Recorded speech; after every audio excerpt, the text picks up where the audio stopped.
നല്ലപോലെ കുമ്പസാരിച്ച് കഴിഞ്ഞാലും പാപങ്ങളെല്ലാം മനസ്സിൽ ഓർക്കാൻ പറ്റുമെന്ന് ഓർത്തോണം. നമ്മൾ ഈ മൊബൈലിലൊക്കെ ആണെങ്കിൽ നമുക്കൊരു കാര്യം വേണ്ടെങ്കിൽ ഡിലീറ്റ് ചെയ്യാം കമ്പ്യൂട്ടറിൽ, അല്ലെങ്കിൽ അൺഇൻസ്റ്റാൾ ചെയ്യാം, അല്ലെങ്കിൽ ഇവിടെ ഫോർമാറ്റ് ചെയ്യാം മൊത്തം സംവിധാനം. പക്ഷെ നമ്മുടെ ഈ മാസ്റ്റർ കമ്പ്യൂട്ടർ ഇതാണല്ലോ, ഇതേ നോക്കിയാണ് ഇവരെല്ലാം ഇതുണ്ടാക്കുന്നത് നമുക്കറിയാം അല്ലേ. ഹാർഡ്വെയർ നമ്മുടെ ശരീരവും അതിൻ്റെ സോഫ്റ്റ്വെയർ മനസ്സും ബുദ്ധിയല്ല. ഇതിൻ്റെ ചെറിയ പതിപ്പാണ് ഈ കമ്പ്യൂട്ടർ അല്ലേ. പക്ഷേ ഈ മാസ്റ്റർ കമ്പ്യൂട്ടർ തമ്പുരാൻ ഉണ്ടാക്കിയപ്പോൾ ഈ ഡിലീറ്റ് ചെയ്യാനുള്ള ഐക്കണൊന്നും വെച്ചിട്ടില്ല. ഇത് എവിടെ കൊണ്ട് തൊട്ടാലായി ഡിലീറ്റ് ആകുന്നത്. അതുകൊണ്ട് ഈ കള്ളുകുടിയന്മാർ പറയും എന്നുവെച്ചാൽ സങ്കടമെല്ലാം മറക്കാൻ വേണ്ടിയിട്ടാണ് കുടിക്കുന്നത്. ഇതെല്ലാം കൂടെ സങ്കടം കിടക്കുക മറക്കാൻ ഈ ഡിലീറ്റ് ചെയ്യാൻ നോക്കിയിട്ട് അവർക്ക് പറ്റുന്നില്ല. അതുകൊണ്ട് അവരെന്നെ ഇത് മദ്യം കുടിച്ച് ഇങ്ങനെ മദ്യം പിടിച്ചിറക്കാൻ നോക്കുകയാണ്. പക്ഷെ ബൂസ് വിട്ട് കഴിയുമ്പോൾ പിന്നെ ഇതെല്ലാം കൂടെ ഡെസ്ക്ടോപ്പിലേക്ക് വരികയാണ്. ഇത് ഒരു തരത്തിൽ മാറ്റാൻ പറ്റുന്നില്ല. ഇപ്പം ഡിലീറ്റ് ചെയ്യാൻ നമുക്ക് മാർഗമില്ല, അൺഇൻസ്റ്റാൾ ചെയ്യാൻ ഇവിടെ സംവിധാനമില്ല. ഫോർമാറ്റ് ചെയ്യാം, പക്ഷെ ഒറ്റ ക്ലിക്കുകളൊന്നും നടക്കുകയല്ല. അത് വചനത്തിന്റെ വെളിച്ചമെടുത്ത് പ്രാർത്ഥനയിലൂടെ മുന്നോട്ട് വന്ന രൂപാന്തരപ്പെട്ട് പുതിയ വ്യക്തിയാണ് അത് നടക്കുള്ളൂ. അതുകൊണ്ട് നമ്മൾ നല്ല കുമ്പസാരം നടത്തി കഴിഞ്ഞാലും ഇതുപോലെ തന്നെ ക്ഷമിക്കുന്നത്. പിന്നെ ബലി പങ്കുവെച്ചല്ലേ ഇവിടെ കാര്യങ്ങൾ. എനിക്ക് അന്ന് സംഭവിച്ച കാര്യങ്ങളെല്ലാം ബലി ക്ഷമിച്ചതാണ്, അതെല്ലാം ഇപ്പോഴും ഓർമ്മയിലുണ്ട്. പക്ഷെ ഇപ്പൊ എനിക്ക് അതൊരു വൈരാഗ്യത്തിന്റെ നിരാശയുടെ ഓർമ്മയല്ല, മറിച്ച് തമ്പുരാൻ നടത്തിയ വഴികളെ അർത്ഥം അറിയത്തില്ല, അതിലേക്ക് വിട്ടുകൊടുത്ത് അവിടുത്തെ മഹിമകളെ വാഴ്ത്തിക്കൊണ്ട് നടക്കാനുള്ള ഓർമ്മകളാണ്.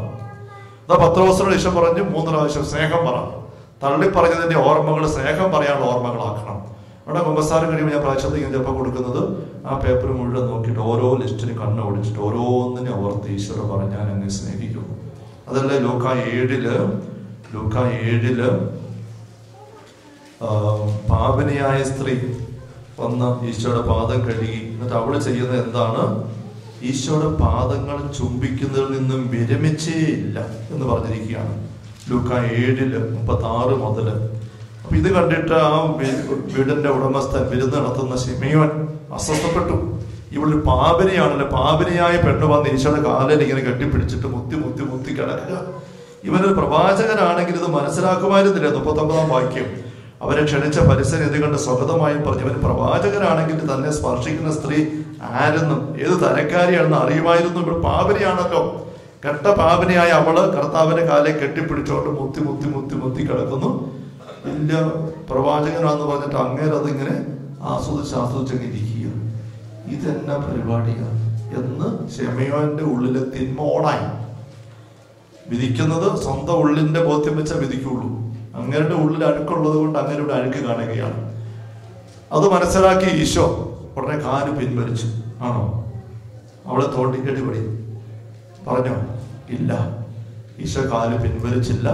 അവളെങ്ങനെ കെട്ടിപ്പിടിച്ച് മുത്തി കാലയില് തന്റെ അധരങ്ങൾ ചേർത്ത് വെച്ച് കിടക്കുന്നത് നോക്കി ചൂണ്ടിക്കാണിച്ചിട്ട് ഈശോ പറയാണ്, ശിമയോനെ, ഞാനിവിടെ വന്നപ്പോ നീ എന്റെ പാദം കഴുകിയില്ല, സ്നേഹചുംബനം തന്നില്ല, തൈലം പൂശിയില്ല. അതുകൊണ്ടോ ഇവിടെ എന്റെ പാദങ്ങൾ ചുംബിക്കുന്നതിൽ നിന്നും വിരമിച്ചിട്ടേ ഇല്ല.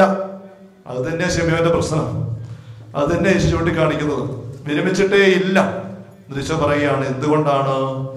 ആരോട് അധികം ക്ഷമിക്കുന്നുവോ അവരധികം സ്നേഹിക്കുന്നു. കണ്ടോ 47-ാം വാക്യം. ഇവിടെ നിരവധിയായ പാപങ്ങൾ ക്ഷമിക്കപ്പെട്ടിരിക്കുന്നതിനാൽ ഇവിടെ അധികം സ്നേഹിച്ചു. ആരോട് അല്പം ക്ഷമിക്കപ്പെടുന്നു അവൻ അല്പം സ്നേഹിക്കുന്നു. ഒത്തിരി ക്ഷമിക്കപ്പെടുമ്പോൾ നമ്മൾ ഒത്തിരി സ്നേഹിക്കണം. Hallelujah, hallelujah, hallelujah. നല്ല കുമ്പസാരം കഴിഞ്ഞ് കഴിയുമ്പോൾ പിന്നെ തിരിച്ചു വന്നിട്ട് ആ പാപങ്ങളെല്ലാം ഓർത്ത് ദൈവത്തിന് സ്നേഹവും നന്ദിയും പറയണം. എന്തിനാ? ഇത്രയും പാപത്തിൽ ഞാൻ പോയിട്ടും എന്നെ വീണ്ടും സ്നേഹിക്കുന്ന, ചേർത്ത് പിടിക്കുന്ന, കഴുകി ശുദ്ധീകരിക്കുന്ന ഈശോയെ നന്ദി, നന്ദി, നന്ദി, നന്ദി.